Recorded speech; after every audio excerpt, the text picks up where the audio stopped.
So in this Interactive Brokers tutorial video, I'm going to be showing you guys how to buy a stock here on Interactive Brokers. So once the app is opened up on the main screen here, I just want you to go to the bottom and press on the middle icon, so the two arrows heading in opposite directions. Once you guys are here, I want you to go to the top and press on where it says search stocks. Just for this example, I'm going to use a recently searched stock of Royal Bank, ticker symbol RY.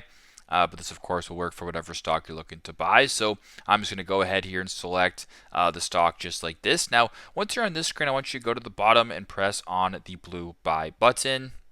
Once you're here, it'll bring you to this page where you can go ahead and type in the quantity. So you can go ahead and type in the quantity that you're looking to buy and basically how much it'll cost, etc. So if you wanted to buy one share of stock just like that, it'll show you the price. You can also change the order type. So you can go limit, market, etc.